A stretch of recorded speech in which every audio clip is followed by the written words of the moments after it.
Hi, everyone. Good evening, good evening, good evening. Welcome to our second community engagement meeting. My name's Jessica Vonishek, and I'm the Executive Director of Manresa Island Corp. It's so wonderful to see so many familiar faces and new faces out there as well. Thank you so much. Recognize so many people coming in through the door, not only from the area and the community, but also meeting people on March the 5th at our first meeting and being able to talk with you and tour with you over the last number of months. So thank you for that. Wanted to open up tonight with a little bit of an agenda where we're going to be doing a little bit of an overview. We're going to talk about the feedback that we found from the March 5th meeting. Daniel from BIG is going to be talking about the building, and then Allison and Austin McCord will be closing up the first session. And then we're going to go to an open house, which is very similar to what we did in March, interactive tables where you'll be able to talk with us about programming and what you'd like to see with the park. I wanted to just kick off how did this all start? This all started with Allison and Austin kayaking in the Sound and going by the property, Manresa Island. And they were just saying, you know, should really be a park, and we could probably be a part of that. And that led to this dream of being able to imagine what is possible. And so, as you all know, we have a 125-acre park, decommissioned power plant site that will become a park, 125 acres of waterfront, and that means almost 2 miles of coastline. We're so excited to be able to work with you to figure out exactly what gets programmed there, and that's part of this journey that we'll take together. And it's a destination for all and an island for all, and we're gonna talk about those values and those mission statements for the nonprofit, but it really is an anchor for the region. And so what you see today is this decommissioned power plant. It closed in 2013, but it has a long history, and we talked about that the last time we met, whether it be the Jesuit Retreat or Connecticut Light and Power, NRG, and of course today, the transformation of this site into a public park. And it's very important, and we know it's so important for many, many reasons, but one of those reasons is showcased on this slide, which is, as I mentioned, more than 2 miles, or very close to 2 miles, 1.75, will actually be unlocked with the opening of Manresa Island Park. You can see on this slide that a lot of the coastline in our area is actually private, and the green that shows public is not always accessible. And it's about connecting to the water, and you'll see that as we talk about some of Manresa Island Corp's mission statements. But this just showcases the connection and the importance of a site like this and how we have the ability to give access to the public to water. And it's important, it's really important, because there's more than a handful of sites. You can see them all. All of the dark green showcase all of the decommissioned sites that are in the area, and the light green are those that will be decommissioned. And so we have this opportunity to be able to talk about how we're doing this, how the process works, how we're including you to be able to understand what programming is required, how to remediate a site like this, restore a site, and build out a park, and use it as that case model for the area. And so how are we doing this? Well, Allison and Austin created a 501c3, it's called Manresa Island Corp, and its mission is to ensure that the public interacts with the waterfront, and we can do that through programming and through activities and through academic programs as well. The Manresa Island Corp has many different roles in this, and one of them is to remediate, another is to help with design, to restore the site, to build out the park, and then to manage the park in perpetuity. And going through this exercise, it's just really important to be a good neighbor. This is really an underlying slide that we revisit a lot. And what does that mean? Well, we've heard lots of things, and you'll hear more from Gina from SCAPE in the next section of this presentation. But it means being able to ensure we are sensitive to programming, that we remediate the site, that we're thoughtful about ways in which you get to the site, and many of the other points that are on this slide.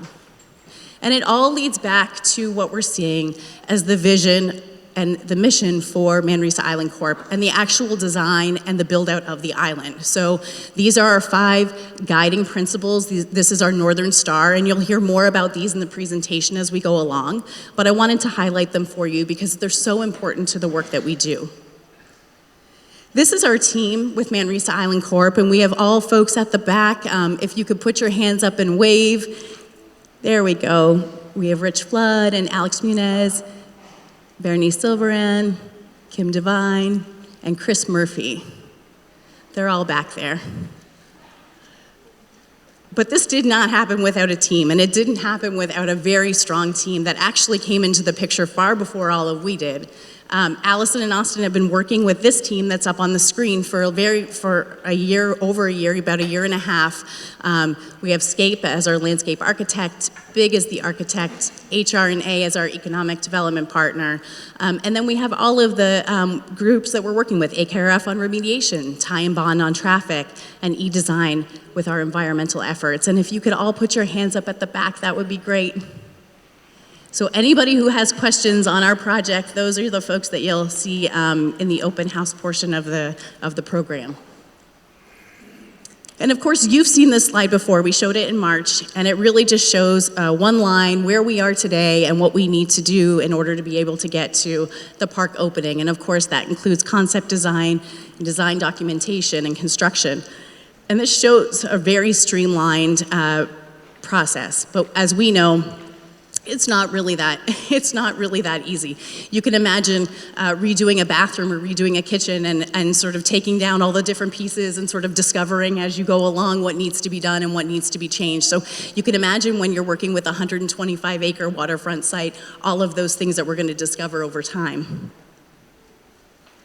So I'm going to pass the mic over to Gina. Gina Worth is from Scape, and she's going to do a recap of meeting 1 from March the 5th. Thanks.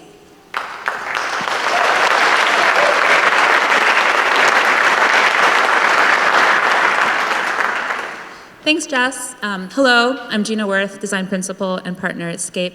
It's nice to see so many of you again, and again, some new faces. So we thought we would kick off the design portion of this evening just by talking a little bit about what we heard at the last meeting. You know, it's really important for our whole collective team that we have a transparent community engagement process. And so we had a great meeting at the first meeting, over 350 people attending. Some images here of just the liveliness of the evening. We shared the kind of broader vision for the landscape and park, whereas tonight we're really going to dig into more specific programs and more specific information about the building itself. But from the first meeting, we heard really interesting feedback about how people see Manresa today and what it means to them. So just on the screen here are some quotes that people shared during the meeting, both in surveys and in written responses. You know, there's people that see the site from the shore. Maybe they use the smokestack to navigate or boating and kayaking around the site. There are people that feel like the site has been a wasted resource and can't wait for it to be returned to the public. And then there's also just the acknowledgement that the place needs a large amount of work to really be a truly transformed environment. So within the first meeting, our format was very similar to this evening. We had a public presentation, and then we had interactive workstations in the gym. At the workstations, we got over 160 meeting comments, as well as 131 survey responses. So if you filled out that information, thank you so much for your contributions and thoughts. And the results of these surveys, sharing it back to you, and we'll kind of keep doing that. We have a whole different survey this evening that we encourage you to participate in, and we'll share that back at the next meeting. Key takeaways, I think the blue items kind of signify some of the really positive elements that people were most excited about, like the most people were most excited about these things. The first was nature immersion, really Manresa Island Park as a place to get out of the city, get onto the water, and be able to like fully experience different types of nature immersion within the park, forests, wetlands, coastal edges. People also were very interested in it being a place that they could use every day, particularly local residents, for everyday types of recreation, walking trails, running, dog walking. And there was also a lot of excitement around alternative modes of transport to the site, and we have more information on that this evening, thinking about possible bus connections, ferry routes, water-based access, bicycle connections, as well as vehicular connections. I think one of the things that we heard the most excitement and energy around was this concept of water. Jess showed the diagram of how privatized much of this region's shoreline has become, and how this would really unlock a whole new public waterfront experience with a great amount of diversity. Beaches, docks, piers, more naturalized coastal edges, marsh edges. People were very interested in interacting with water, in swimming, both in the waters of the Sound, but also in like pool-like facilities. So a lot of like detail and richness in the feedback there. As well as a strong interest in cultural programming, which will come up tonight in Big's presentation about how the building helps support active uses in the park. There's also concerns. We want to be transparent and honest with that, and our team is working hard to address these concerns and like fold this into the evolving vision. There's concerns about neighborhood impacts, light pollution, noise, and traffic. There's concerns about intensity of uses, like how do these different programs really weave together and feel compatible and scaled to the site. And there's concerns about environmental impacts. How does this work actually happen while preserving some of the amazing wildlife that inspired this team to work on this project and develop this design? So I think it was very positive for our team to see that the majority of the comments we received were positive and were addressing the concerns, but also this evening we're hoping to like dig more into the things that people really want to see and transform this into a project that really speaks to local community of Norwalk. So when we look at those like different types of feedback that we receive, the positive feedback, this is just a breakdown of interest in nature-focused experiences versus water-based recreation, active recreation, arts and culture, and modes of access. As that like translates to the site, different kinds of comments that we heard, a real interest in the site being a gateway or a portal to the Sound, interest in facilitating space for the entire community to like really get together and to gather and to have events or have festivals or have markets, interest in kayaking, paddleboarding, swimming, playscapes for children of all ages, and particular, I think a lot of interest in like educational and environmental programming around the unique ecosystems and ecologies of the site. Also, there are definitely concerns about the project, and we're going to talk more about those in the tables in the gymnasium this evening. Concerns around traffic and parking, environmental and wildlife impact concerns, particularly thinking about like the different bird life and fish life that occupies the edges of the site. Concerns about noise and crowds and how all of that will be managed, as well as intensity of use and light pollution. So rather than spending another hour like lecturing to you here about how we're thinking about all of these different things, we thought it would be most useful to have tables and stations in the gymnasium where we're sharing our updated thinking on these different topics and where we can have more one-on-one conversations with you and really get into the details of the evolving design. And so this is just an overview of the map. After this presentation, we'll be meeting in the gymnasium. There's an interactive activity where you can use red and green dots to highlight elements that you like or dislike within the rooms. But I just wanted to call out here the way the gymnasium is laid out. If you would like to provide more feedback on some of the items that people express a lot of interest in, like nature immersion or water-based experiences, there's particular tables that you can go to. If you want to find out more of the plans for traffic or noise or building development, there are other tables that you can go to. So this map will be posted around. But we don't want to get ahead of ourselves. I think a big point of kind of meeting and gathering this evening in the auditorium here was to learn more about the evolving building and the potential of the building. So I'm going to pass it to Daniel from Big.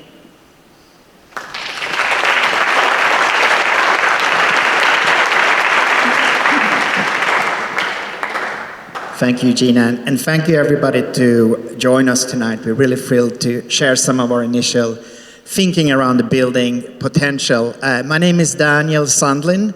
I'm a partner at Bjarke Ingels Group. We are a multidisciplinary design firm. We were founded in Denmark, but we have been almost for the last 2 decades here operating in the New York City region. And we're excited to share to you today some of our initial kind of discoveries, let's say, of what we've learned so far about the plant and about this project. And a logical start is, of course, to start with the history of the plant and how did this all come to be. So it started with essentially boring foundations into the bedrock at the existing Manresa Island. And this construction started in the 1950s, and roughly the island as you see it today is a result of that construction process in the early 50s. And the total structure, it's approximately consisting of 4,650 tons of steel. By the way, this is roughly 2/3 of the Eiffel Tower in Paris. So it's really a massive structure. Imagine the Eiffel Tower without the top, essentially. So in the first Unit 1 was started up in 1960. At the time, it was run by coal power. And then in 1965, they essentially completed the second unit, and coal was replaced with oil in 1973. And the plant was commissioned in 2013. So it was essentially running for roughly 53 years. And this is what it looks like today. And we're going to talk a little bit about what the state the building and the complex is today. And I'm going to share a short little video here. Of course, this is a very exciting opportunity for adaptive reuse. The building in itself is built to last for generations. It has been well maintained. And it's also, of course, a technological and industrial heritage here in the Norwalk region. So we see a lot of exciting opportunities to really celebrate this building and thinking about what kind of activities you all would like to see here. And we call it a building, but it's really a complex of different buildings that were purpose-built for completely different activities. And here you can see a diagram. By the way, all these diagrams will also be in the gymnasium. So if there's some details you want to learn more about, we're happy to share those later. But essentially, you can see here how you essentially have the boiler that delivered 1.1 pounds of steam every hour into the turbines, generating about 140,000 kilowatt hours into the Norwalk community. This actually was supplying energy to about 7 towns in the lower Fairfield County along the waterfront, essentially. There's also a series of machinery still intact. They're all in actually a very good shape. And some of them still works. For example, the crane still works and is operational. So we see a lot of potential to celebrate some of the historical machinery and the heritage and reuse them for different purposes. So what might the plant's future be like? Jess took you through some of the guiding principles or the guiding values for this project. And from our perspective, it's been really important to figure out how we can convert these guiding values into a program and also into activities within the building. So we got to know Austin and Alison in 2023. And since then, we have been working together with Scape and a series of structural engineers, code consultants, sustainability engineers, and so on, to really understand what is feasible here, not only from a technical standpoint, but also from an environmental standpoint, and of course also from a financial standpoint. How can we make something that really hits all those goals, let's say. And we're here to share ideas. These are some of the initial thoughts, ideas, test fits. These are just illustrations that have helped us to progress the process forward. But we're really here to engage with you and listen to you and get feedback, what we can see or what you can see in this building. Gina touched on a few of these. As she mentioned, we got a lot of feedback last time. We have received 131 surveys. And then just a quick introduction to where the building is today. One interesting fact, so that 2/3 of the Eiffel Tower is equal to about a 75% carbon emission reduction if you would build a cultural facility of this scale today.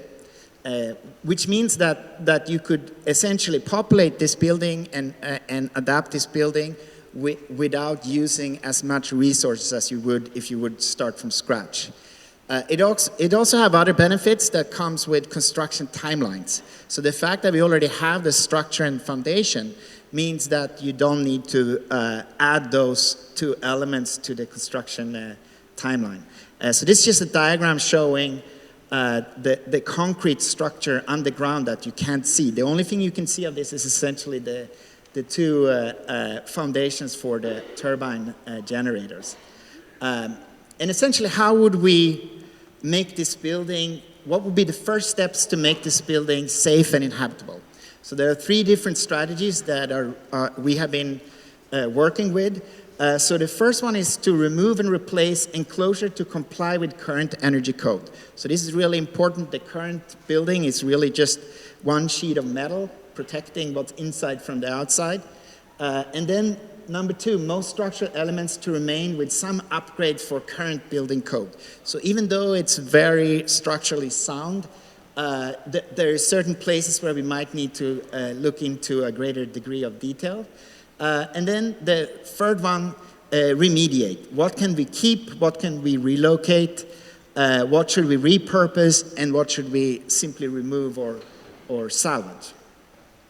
And then how do we integrate this building? We have been looking at kind of three guiding principles, let's say, making sure that the programming and the use for the people in the Norwalk community is really one of the main guiding principles.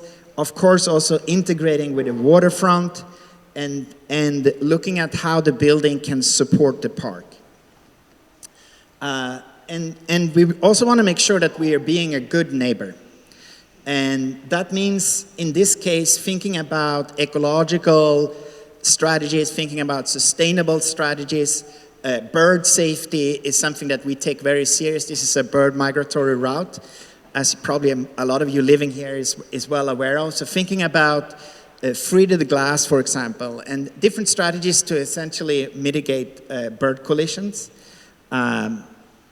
And then, of course, thinking about what does this building, what will it look like during nighttime? I know there's been concerns about light pollution. We will work very closely with the following local ordinances to make sure that we have strategies in place to mitigate light pollution. There are several ways you can do this. You can have down-facing lights, you can have shades, and you can also be, of course, very strategic where you put a new opening versus what is there today. And then we've been starting to, as we have been exploring the building and understanding the potential of these different volumes, we have also started to see that certain program might make more sense in certain parts of the building. But again, this is some aspects and some ideas that we're really excited to speak to you today. So I'm just going to go through kind of the individual buildings and share some examples and some ideas that we have been exploring so far. Starting with the turbine hall, this is really the heart of this complex. It's really the kind of beginning of the transformation as we see it. And the interior space is 22,000 square feet. It's actually roughly twice the size of this space in here. And the height is roughly 60 feet. It's a little bit taller than the height here at the stage in this space. And of course, there is you have a lot of local events here. Everything from the Oyster Festival to the Sonar Arts Fest, thinking about family-oriented events, thinking about how some of these events could potentially happen throughout the seasons in different weathers. Could this building be a destination, or could this building house some of these events? And then there's also regional events like conferences, celebrations, winter festivals. Can some of these events be housed in this turbine hall? So as you can tell, it's really one big space. So it's really a great kind of beacon, if you will, a programmatic beacon for other activities to happen. And thinking about larger gatherings, we could roughly house 700 people as it stands today. And you can see how this space could be an excellent kind of candidate to transform for these kind of different activities. And even though this is a really special project, there are precedences around the globe for these kind of transformations. These is a couple of examples, both Tate Modern in London, you have the Park Avenue Armory in Manhattan, and more recently the Powerhouse Arts in Gowanus, which was transformed into a space that today houses community events and such. And of course also thinking about weddings and together with some of these historical artifacts could be an incredible experience. And then looking at the administrative building. So this is a 16,000 square feet building. It has a more rational small scale grid, but it has beautiful views. This is actually the historical cafe or canteen. It has beautiful views out to the park and the sound. So we really see this as an event support building. Looking at maker spaces, we're even thinking about could we have overnight stay here? And overnight stay is interesting for a couple of reasons. It can actually help to mitigate evening traffic if you have people staying overnight. So it's an interesting idea that we're exploring. And then of course the boiler building. It's 170 feet tall. It also have a quite complex kind of network of columns. It's about 20 to 30 feet column grid in here. It has 2 vertical shafts, which now house the 2 boilers. And of course, the 170 feet means that if you go up onto the roof, on a sunny day, you can actually see Manhattan from there, which is quite spectacular. The kind of complexity of the space and also the uniqueness of it really kind of lends itself to play, discovery, or recreational activities. And last time we actually got quite a lot of feedback on the subject of water play. So we see like the boiler building as an excellent candidate for some of water play related activities. And here you can see kind of a first, let's say, sketch or ideation on this subject. Imagine that you would have a slide that kind of intertwined with the existing structure. You can imagine that you open up the building to the outside, creating an indoor-outdoor aquatic experience. And what I think is really the kind of critical message here is also that we want to make sure that we create multi-generational destinations here. And thinking about how families can enjoy this place in different ways. And of course, there's also more drier play activities, I was about to say. Thinking about, the potential climbing activities within. I think the Bethlehem Steelworks in Pennsylvania, they have an excellent educational trail where you move around the structure and learn about the heritage. And of course, science play here in Norwalk with the Stepping Stones Museum is also a great reference. And here you can start to envision the potential of this space. Looking at the boiler hall as this kind of vertical play, exploratory, discovery type of environment. And of course, finally, one kind of aspect of this is also thinking about park program that can support the activities out here from the perspective of food and beverage. So thinking about rooftop dining, I think it's called George by the Sea in New Haven. You have a beautiful view of the waterfront. Could there be indoor dining, kind of farm-to-table type of environment? Could we start to think about the roof as a potential garden in itself?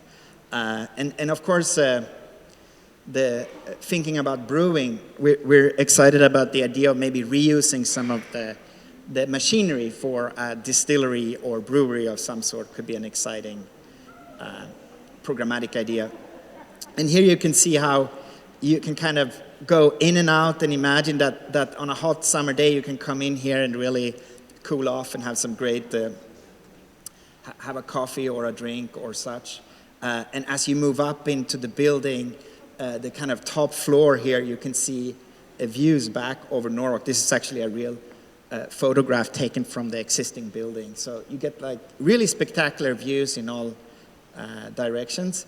And then as you would go up onto the top of the building, could there be a public destination up here that could really bring people together and create those special moments?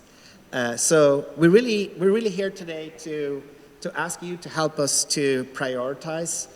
And we're super excited. We see so much potential with this project. And in the gymnasium next door, we will have these boards. Gina shared a little bit. We are looking forward to get your feedback.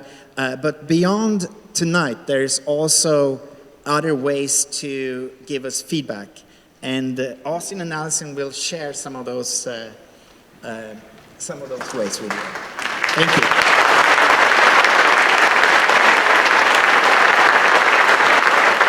Thank you. So that's just a little bit, and really, in order to execute and do this project, we need your feedback. We need your input on how to prioritize these things and how to make all the parts of the park serve Norwalk. And so we're really, really excited to hear what you have to say and make sure that this park is not just about what Allison and I want, but what meets the values of the park itself and what belongs there and what can serve the community and the region as a whole. Oh, just some logistics. So today is meeting 2. Our next meeting, and currently our final community meeting, will be July 13th. There'll be an updated vision, and also it'll be sort of a community event over by Calf Pasture. Go ahead. Or do you want me to? Okay. If you want more information, make sure you sign up for the mailing list. I'm assuming most of you already are on that mailing list, as you know about tonight. But there'll be news blasts, and we're hoping to start doing sort of more programmatic events, maybe not on-site, but things related to programming on-site. And then, obviously, when you leave tonight, you can move to the gym, as I said, and comment. Again, like Austin said, we want everyone to comment.